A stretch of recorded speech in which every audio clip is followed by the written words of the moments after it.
Selamat datang di horrorstory.id. The Mirror, misteri dan horor, mengungkap kisah yang ganjil dan susah untuk diungkapkan. Bersama saya, Anis.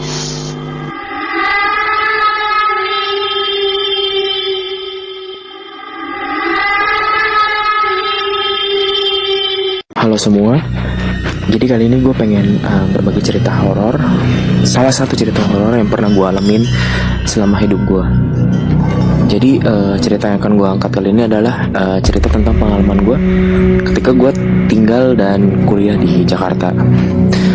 Gue kuliah di Jakarta itu tepatnya pada tahun 2011, dan ketika itu untuk lokasi lebih tepatnya adalah di daerah Jakarta Barat atau di Tanjung Duren. Jadi di Tanjung Duren itu gue bersama seorang teman gue mencari kos-kosan, yang mana kos-kosan itu kita pengennya adalah supaya dekat dengan akses kemanapun, termasuk salah satunya adalah ke kampus. Nah, jadi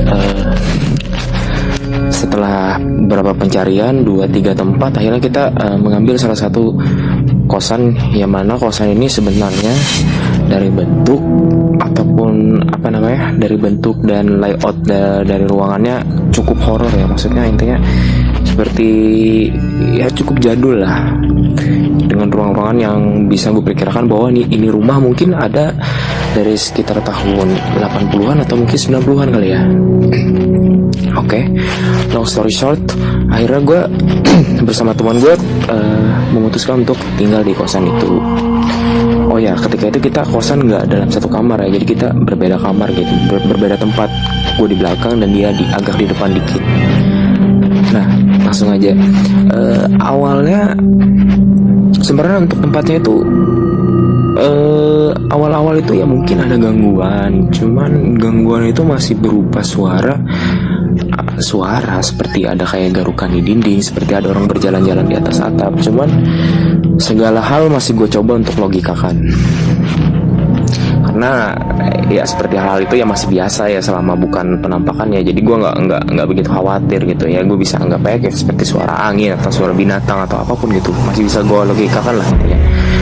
Sampai suatu ketika hal ini yang membuat gue lumayan cukup trauma ya untuk apapun ya, termasuk salah satunya adalah untuk tidur dalam keadaan lampu mati. Jadi pada suatu malam itu gue lupa deh sekitar jam berapa, intinya mungkin jam 12:30 apa jam 1 ya, jam 1, intinya tengah malam lah ya. Jadi ketika itu gue pengen memulai untuk tidur. Pada waktu itu gue tidur masih harus dalam keadaan lampu mati gitu. Karena gue bukan nggak kuat sih, maksudnya nggak bisa tidur dalam keadaan lampu yang menyala. Sebelumnya gue akan jelasin dulu gimana layout dari ruangan kamar gue itu ya, supaya teman-teman bisa relate gitu. Jadi ruangan tempat tidur gue tuh kayak, ruangan kamar gue tuh kayak memanjang lurus ke belakang. Ini adalah pintu, dan di atas pintu itu ada sebuah kayak ventilasi angin lah, ventilasi angin. Di depannya ada meja dan TV. Di sebelah kiri, di pojok kiri itu ada tempat tidur. Lalu di sebelah meja TV itu adalah lemari. Lalu di sebelah lemari ada pintu toilet. Oke. Ketika gue ingin memulai tidur, gue nggak tahu ya. Pokoknya gue rasain ketika itu adalah gue udah tidur. Intinya gue udah, tapi gue bingung tuh gue di antara frekuensi tidur dan enggak. Jadi pada satu malam, oh ya, kan seperti gue bilang tadi, lampu itu kan dalam keadaan mati ya. Jadi itu dalam ruangan benar-benar gelap. Tapi dari ruang tengah yang dari atas ventilasi itu cahaya masih bisa masuk dari ruang tengah. Nah, ketika tidur itu tiba-tiba entah kenapa tiba-tiba badan gue tuh kayak ketindihan, istilah orang sana sih ketindihan gitu. Gue nggak bisa gerak. Di situ lo gue kayak pelan-pelan buat membuka mata kan. Jadi ketika gue buka mata, di ujung depan gue yang di atas lemari itu tiba-tiba samar-samar muncul sosok perempuan gitu.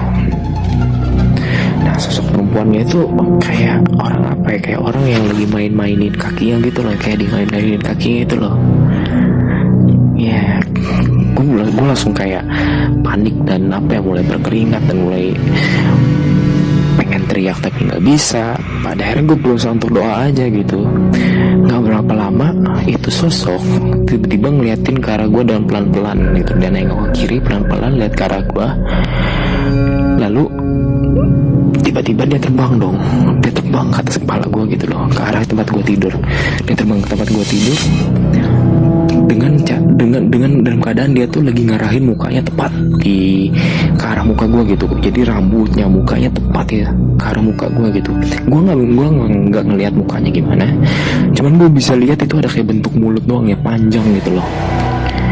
Gue makin panik dong, gue gak bisa ngapa-ngapain selain doa ketika itu, karena kebetulan gue Kristen. Jadi doa gue panjatin salah satunya adalah doa Bapa Kami gitu. Jadi kan dalam doanya kan Bapa Kami yang di sorga gitu kan, dikuduskanlah namamu.